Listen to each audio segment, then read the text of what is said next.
Hello. It's been a couple of weeks since the last video, so I guess I'm not being completely true to the weekly 202 log style, but it is what it is. Gotta have some grace as a mom. It's laundry day again, like every day, pretty much. I try to do both of their laundries together like every other day, and I feel like I still run out of clothes immediately.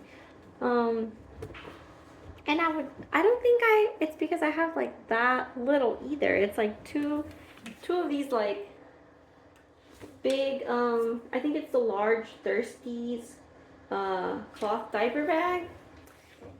So it's a lot. Babies go through a lot of laundry.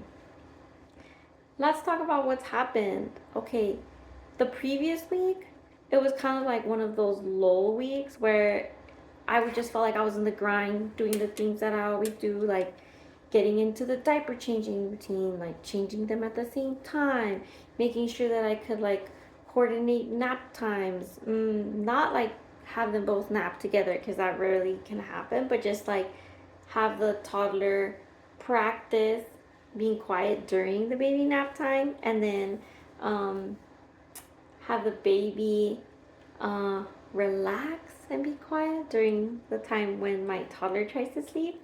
So it's been a little bit of like, I guess, getting creative. Playing relaxing music helps.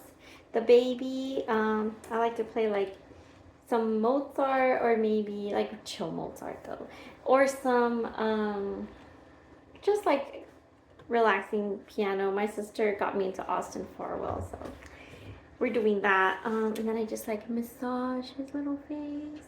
Um, he loves that. And then the toddler, what really works for him is like puzzles, quiet puzzle time, or quiet coloring. I feel like works too. Sometimes just reading a few books because he goes through them really quick, of course, because he gets bored and he just wants to read something else. But the quiet coloring really helps too.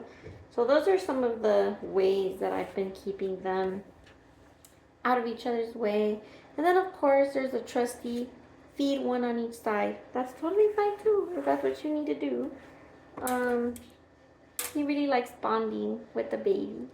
And just like petting his little hand and being super sweet. And the baby will like grasp onto my toddler's hand. So part of me like freaks out because there's like, I'm like, germs. But part of me is like,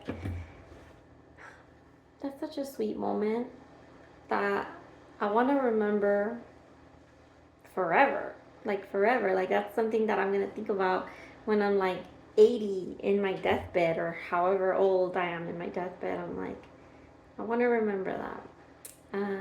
It's so precious. Even breastfeeding both is really precious. I never thought, it's like weird. I never thought that I would experience something like that, but it's such a unique love. Not just like from me to them, but like them back, and then like all of us together. I keep telling my toddler, like, we do things together because we're a family. Is this the correct sign for together? Let me know. I think it is.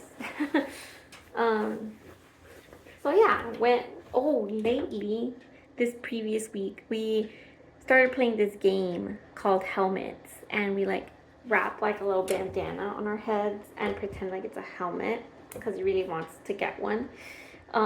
So he'll just like pretend to have one, and then we run around and then like pretend fall, or like really fall, but like it's just like on squishy like pillows or the mattress or something.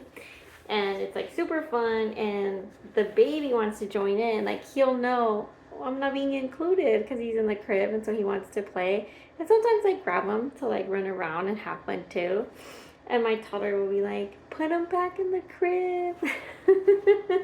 Like, I don't want that, because he wants alone time, He's used to alone time with mama, but I tell him, hey, we are family, we do things together now, and let's share the fun. We don't want to leave anybody out. Um, and he's starting to get it. Every moment that he has a meltdown because of it, it's like a teachable moment to lead him to love and show him how much he can expand the love and the excitement instead of feel like he's being robbed of the joy that he had with just his mama.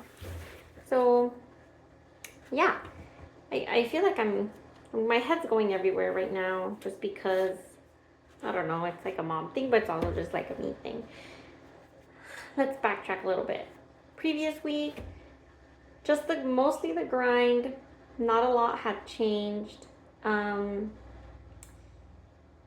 then I feel like the exhaustion compounded from like the previous weeks, even more. And I really considered moving with my family, with extended family, just so that uh, they could be available to help, but also to share their knowledge and experience, not just with me, but with the kids. Um, and I think I was super closed off to this before because um, I don't know. I think like it's easy to get very overprotective as a mom and just want like your way to happen and catastrophize and think, oh no, like if I let someone else teach my kids and it's like the wrong choice, or my kids see like the wrong example, or they like mess up, then like their lives are ruined and like now they're gonna be God knows what. And it's like, no, that's not gonna happen. Be realistic. You make mistakes all the time. Your influence is gonna still be like the strongest because you're the mom and you're the most present, and that's why it's so important for you to show that you're not trying to be a control freak, but you're surrendering to God's plan for motherhood and allowing the wisdom of elders and other family members to um, to shape your lives. And even if it's not in the most positive way, they can still learn from it as like an example of what not to do. It all kind of depends on how you guide them through situations and how you frame things. So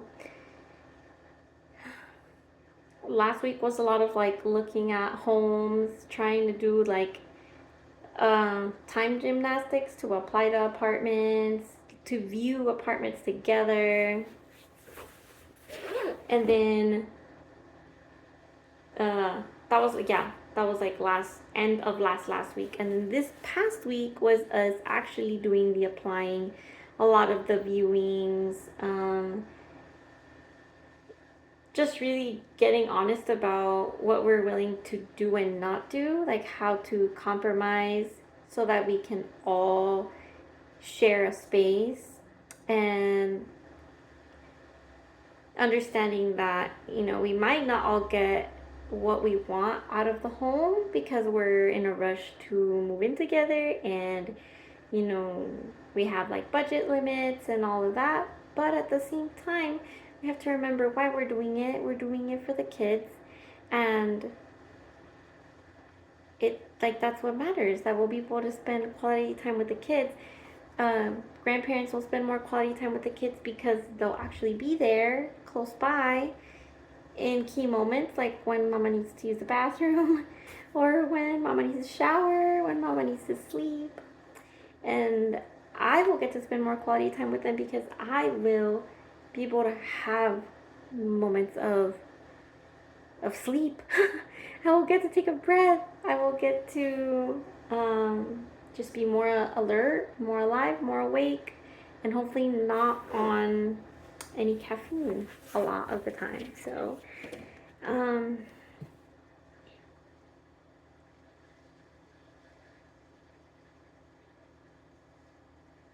it's good to learn that as a mom, and I think it's better to learn it sooner than later.